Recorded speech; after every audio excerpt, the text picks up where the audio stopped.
Hello बच्चों, कैसे हो आप सभी। आशा करती हूँ आप सभी स्वस्थ होंगे। चलिए आज की वर्कशीट शुरू करते हैं। तो ये है क्रम संख्या, वर्कशीट की क्रम संख्या है 30 जो SCERT द्वारा दी गई है और कक्षा 6 से 8 तक के लिए है। 6, 7 और 8 तीनों कक्षाओं के लिए गतिविधि पत्रक है और आज दिनांक है 14 फरवरी 2022। पठन अभियान का हमारा 5वां सप्ताह चल रहा है। यहाँ पर आपको अपना नाम और यहाँ पर अपने शिक्षक या शिक्षिका का नाम लिखना है। आज हम कविता करेंगे किताबें कुछ कहना चाहती हैं और ये गतिविधि पत्रक हमारा हिंदी विषय का है।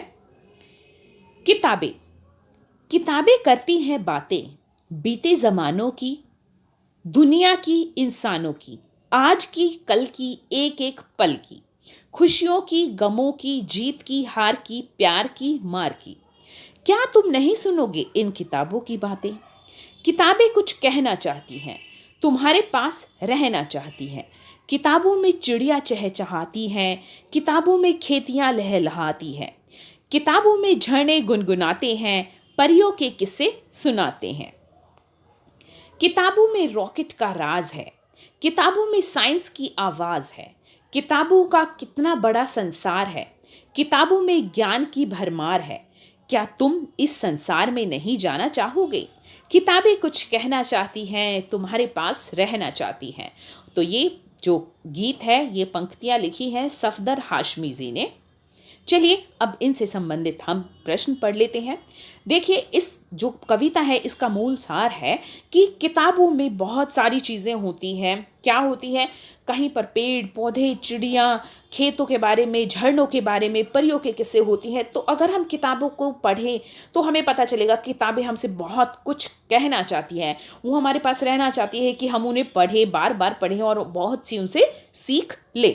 अब पहला प्रश्न है, दी गई कविता में जिन शब्दों को पढ़ने में तथा अर्थ समझने में कठिनाई महसूस हुई उनकी सूची बनाकर अपने घर के सदस्यों या अपने शिक्षक शिक्षिका से उन शब्दों के अर्थ और उच्चारण सीखिए तथा अभ्यास कीजिए। अब देखिए, यहाँ पर कोई इतना मुश्किल शब्द नहीं प्रयोग किया है, लेकिन फिर भी अगर आपको लगता है कि कोई ऐसा शब्द मुश्किल का प्रयोग किया है तो मुझसे आप कमेंट सेक्शन में पूछ सकते हैं कि मैम इसका क्या अर्थ है।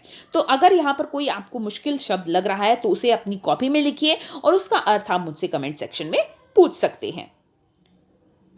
अगला प्रश्न है, यदि किताबें सचमुच आपसे बातें करती तो आप उनसे कौन कौन से प्रश्न पूछते। किताबें उन प्रश्नों के क्या उत्तर देती। अपनी कल्पना से कोई 3 प्रश्न बनाइए और उनके उत्तर लिखिए। अब ये तो आपको स्वयं करना है कि अगर किताबें बातें करती, मान लीजिए आपके पास कोई ऐसी किताब है जो बात कर सकती है, बोल सकती है, तो आप उससे कौन कौन से प्रश्न पूछना चाहेंगे। जैसे कि आपको कैसा लग रहा है किताब बनकर, जब कोई आप पर पेंसिल से या कलम से, पेन से निशान लगाता है तो आपको कैसा लगता है, या कोई बच्चा जब आपको अच्छे से रखता है तो आपको कैसा लगता है। तो आप कौन कौन से प्रश्न पूछना चाहेंगे, उनके उत्तर भी आपको स्वयं लिखने हैं और अपने 3 कल्पना से कोई प्रश्न बनाने हैं। अगला तीसरा प्रश्न है, आपकी सबसे प्रिय किताब कौन सी है और आपको यह किताब क्यों पसंद है, इसके बारे में कोई 5 वाक्य लिखिए। तो आपकी प्रिय किताब कौन सी है, आपकी हिंदी की, अंग्रेजी की, गणित की, कौन सी किताब आपकी प्रिय है और वह किताब आपको क्यों पसंद है, इसके बारे में आपको कोई 5 वाक्य लिखने हैं। तो ये भी आपको स्वयं करना है क्योंकि आपकी प्रिय किताब है, वो आपको ही पता है कि आपकी कौन सी प्रिय किताब है। तो मैं जैसे हिंदी की बता देती हूँ, यहाँ पर आपको किस तरह से लिखना है।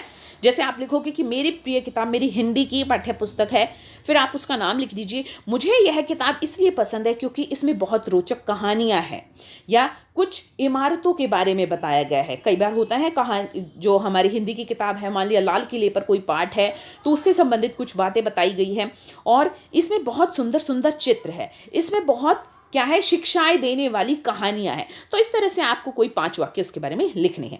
आज का कोविड का मैसेज है कि जब भी हम घर से बाहर निकले हमें सोशल डिस्टेंस या शारीरिक दूरी का पालन करना चाहिए, तभी हम कोरोना को हरा सकते हैं। आज की ये वर्कशीट यहीं पर खत्म होती है। अगर आपको वीडियो पसंद आई है तो लाइक कर दीजिए, अपने फ्रेंड्स के साथ शेयर कीजिए और चैनल को सब्सक्राइब कर लीजिए ताकि आगे आने वाली वर्कशीट आपकी मिस ना हो। चलिए फिर मिलते हैं एक नई वर्कशीट के साथ। और हाँ, मुझे कमेंट सेक्शन में बताइए कि आपकी प्रिय किताब कौन सी है। नई वर्कशीट के साथ मिलेंगे, तब तक के लिए अपना ध्यान रखना। धन्यवाद।